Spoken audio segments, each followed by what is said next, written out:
नमस्कार, आप देख रहे हैं बोले बिहार और मैं हूं आपके साथ अमित सिंह। तो आज हम बात करेंगे पेपर लीक से जुड़े बिल की।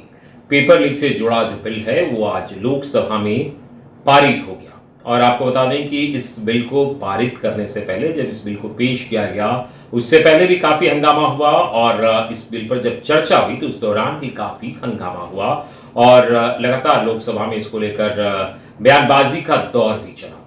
तो ये अच्छी बात है कि ये बिल जो पेश हुआ है और बिल पारित हो गया, कहीं ना कहीं जो कड़े कदम उठाने की बात कही जा रही थी उस दिशा में जो सरकार है आगे बढ़ रही है।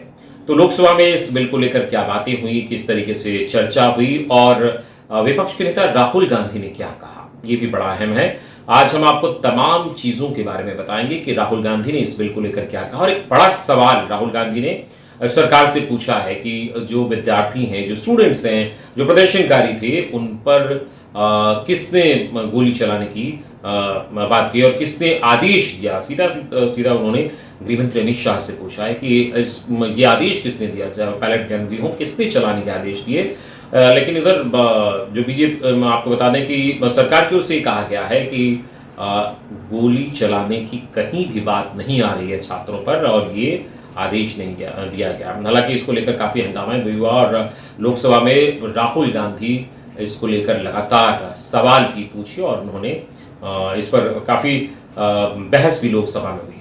ये पूरी बात हम आपको बताएंगे। इसके अलावा हम बताएंगे कि किस तरीके से जो प्रधानमंत्री नरेंद्र मोदी ने कहा था अभी हाल ही में कि हम इसको लेकर कड़े कानून का प्रावधान करेंगे, उस दिशा में आज ये कदम आगे बढ़ा है। और इसके अलावा अगर हम बताएं आपको कि ये जो बिल था जिस पर बवाल भी मचा है काफी, उसके बाद अब क्या स्थिति है और अब किस तरीके से इस पूरे मसले को देखा जा रहा है, विपक्ष इस पर क्या सवाल उठा रहा है और सरकार के लोग इस पर क्या कह रहे हैं। लेकिन इन सबके बीच अच्छी बात ये है कि ये बिल जो है वो लोकसभा में पारित हो गया है और जो स्टूडेंट्स हैं जिनके भविष्य को लेकर चिंता की बात की जा रही थी उनके लिए कहीं ना कहीं बहुत तो लोकसभा में पेपर लीक से जुड़ा लोक परीक्षा संशोधन विधेयक 2026 जो है वो ध्वनिमत से पास हुआ है।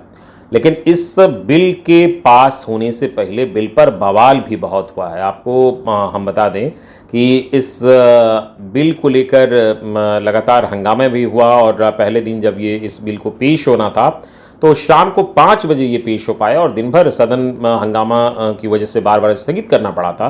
लेकिन अब आखिरकार ये बिल जो है वो पास हो गया है। अब थोड़ा इसके प्रावधानों को लेकर हम आपको बता दें कि पहले जो 2024 का ये कानून था, ये बिल था, उसमें पेपर लीक और नकल रोकने के लिए यह कानून बनाया गया था। लेकिन अब ये जो संशोधन आया है 2026 का प्रस्तावित, उसकी बात करें जो नया वाला बिल है, उसमें क्या अंतर है। कानून को और सख्त बनाकर जांच जो ट्रायल की प्रक्रिया है उसको तेज की जाएगी, उसमें धार देने की बात कही गई है। अब देखिए उस जो पुराना वाला बिल था 3 से 5 साल तक की जेल का प्रावधान उसमें किया गया था। पेपर लीक जो है एक अनुचित साधन, एक गलत तरीका बताने की बात कहकर, लेकिन इस बिल में कम से कम 5 साल और अधिकतम 10 साल की जेल, साथ ही 50 लाख रुपए का जुर्माना इस मुद्दे पर है। अब देखिए इसको संगठित अपराध की नज़र से अगर इस बात पर देखें तो 5 से 10 साल की जेल और कम से कम 1 करोड़ का जुर्माना की बात 2024 का जो बिल था उसमें थी। लेकिन अब इसमें कम से कम 7 साल की जेल और 10 करोड़ रुपए का जुर्माना किया गया है।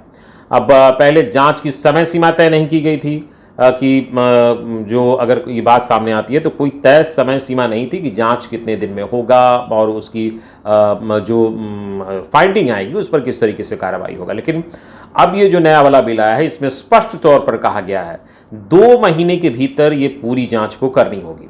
अब मुकदमे की सुनवाई की बात करें तो सुनवाई पूरी करने की कोई तय समय सीमा नहीं थी उस वक्त। अब ये नया वाला बिल जो है उसमें चार्जशीट दाखिल होने की 3 महीने के भीतर, जी हाँ 3 महीने के भीतर ट्रायल पूरा करने का लक्ष्य होगा। इसकी लगातार सुनवाई भी होगी। अब देखिए फास्ट ट्रैक कोर्ट की बात करें तो फास्ट ट्रैक कोर्ट का प्रावधान जो है उसमें नहीं था उस 2024 वाले बिल में। लेकिन ये जो संशोधन नया वाला आया है उसमें राज्य सरकार और केंद्र शासित प्रदेश विशेष फास्ट ट्रैक कोर्ट को बना सकेंगे, ये प्रावधान किया गया है। और विशेष टास्क फोर्स की भी बात तो पहले वाले बिल में नहीं थी, लेकिन इसमें ज़रूरत पड़ने पर केंद्र सरकार विशेष टास्क फोर्स बनाकर इस मामले की जांच भी करा सकेगी।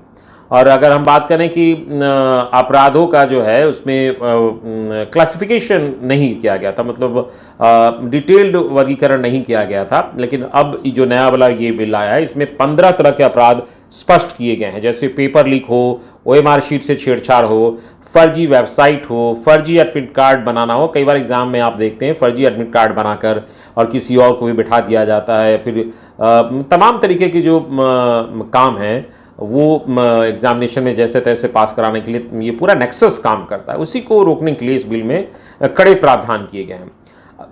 अब जो है बायोमेट्रिक रजिस्ट्रेशन, परीक्षा केंद्रों का प्री ऑडिट, स्क्रीनिंग, सीट आवंटन और प्रश्न पत्र सुरक्षा और परीक्षा के बाद की प्रक्रिया के लिए जो है कई सारे मानक इस नए बिल में तय किए गए। तो कुल मिलाकर कहा जाए ये जो नया वाला बिल है वो निश्चित तौर पर कड़े प्रावधान करने वाला बिल है और ये कड़ाई से इसका असर पड़ेगा। जो इस मामले में अगर संलिप्त पाए जाएंगे उनके खिलाफ जो है वो कड़ी कार्रवाई होगी।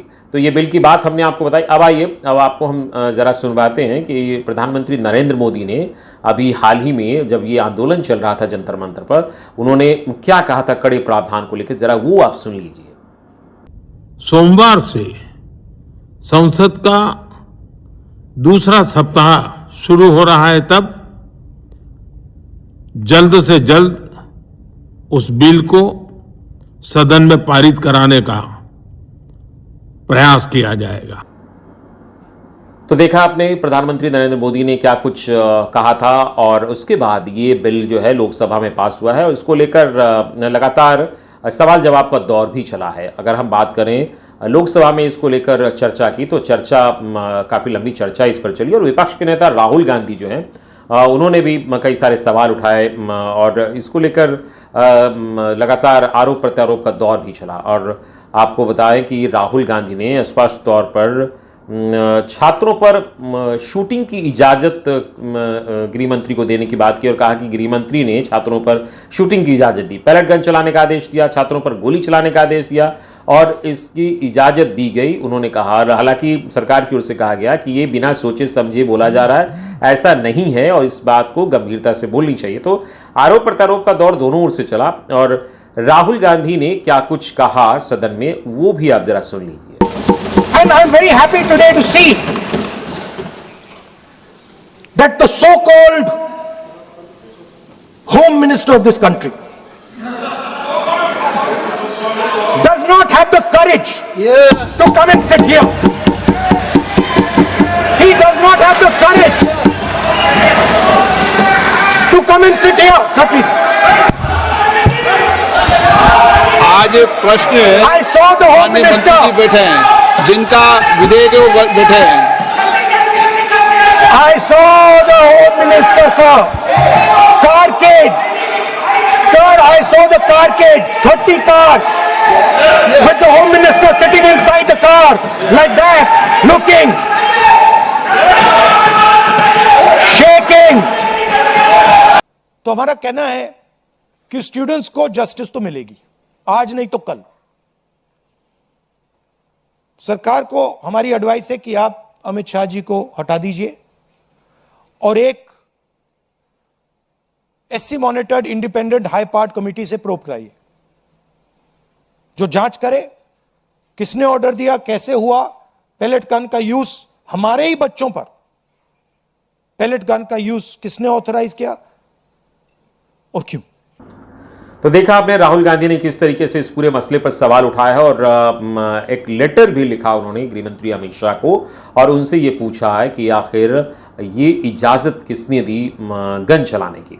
तो लगातार उन्होंने इस मुद्दे को उठाया और काफ़ी पुरजोर तरीके से इस बात को रखा है सदन में और इस सदन के भीतर इसको लेकर लगातार जो है बहस भी हुई है। और राहुल गांधी ने कहा कि जो छात्र हैं उन्हें काफ़ी परेशानी हुई है, कई सारे छात्र जो अभी भी हॉस्पिटल में भर्ती हैं और उनके साथ कई सारी दिक्कतें आई हैं, किसी को काफ़ी गंभीर चोट आई है, तो किसी का के आँख जो है वो डैमेज हो गए हैं और किसी को के पैर डैमेज हो गए हैं। तो इस तरीके की जो परेशानी हुई है, अगर कोई छात्र जो प्रदर्शनकारी हैं, जो छात्र हैं, वो अगर बेटर एजुकेशन सिस्टम की मांग कर रहे थे तो उनके साथ ऐसा नहीं होना चाहिए था। ये इस तरीके से उन्होंने बातें कही है।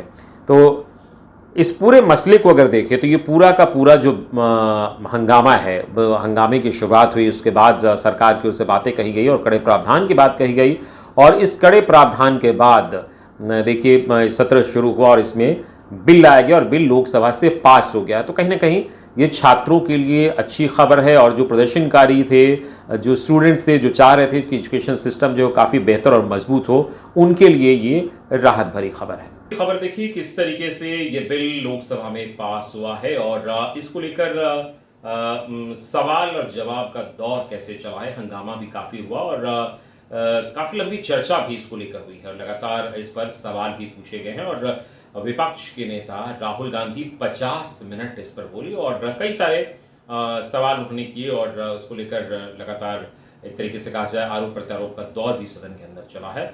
लेकिन आखिरकार ये बिल जो है वो लोकसभा से पास हो गया। लेकिन इन सब के बीच सबसे अच्छी बात ये है कि वो जो स्टूडेंट्स थे, जो इसमें प्रदर्शन कर रहे थे और जो एक बेहतर एजुकेशन सिस्टम की मांग कर रहे थे, उनके लिए राहत भरी खबर है। क्योंकि सोचिए, अगर कोई बच्चा मेहनत करता है, किसी कंपटीशन के एग्जाम के लिए तैयारी करता है, दिन रात एक कर देता है और पूरी एफर्ट के साथ वो एग्जाम देकर आता है, और जब उसका रिजल्ट आता है, अगर उसका नहीं हो पाता है और किसी ऐसे व्यक्ति का हो जाता है जो पेपर लीक का सहारा लेकर उसमें पास होता है, और जब उस बच्चे को ये पता चलता है तो उसकी फीलिंग क्या होगी, उसे कैसा महसूस होगा। अगर उस बच्चे को महसूस होगी, अगर आप उसको एहसास कर पाएंगे, तो समझेंगे कि कितनी पीड़ा होती होगी और कितना दर्द होता होगा इस बात को सुनने के बाद कि पेपर लीक इस एग्जाम का हो गया था। तो भले ही ये सुनने में इतना आसान लग रहा हो, लेकिन ये बड़ा पीड़ादायक है। लेकिन अच्छी बात यह है कि इस पीड़ादायक चीज़ को ख़त्म करने के लिए सरकार की ओर से जो कदम उठाया गया है, उसमें सरकार आगे बढ़ रही है, और अब ये उम्मीद की जा रही है कि इस दिशा में ठोस और कारगर कदम जो है वो उसके परिणाम सामने देखने को मिलेंगे। फिलहाल इस वीडियो में इतना ही, और अगर ये वीडियो आपको पसंद आया है तो आप इसे लाइक और चैनल को सब्सक्राइब जरूर करिए।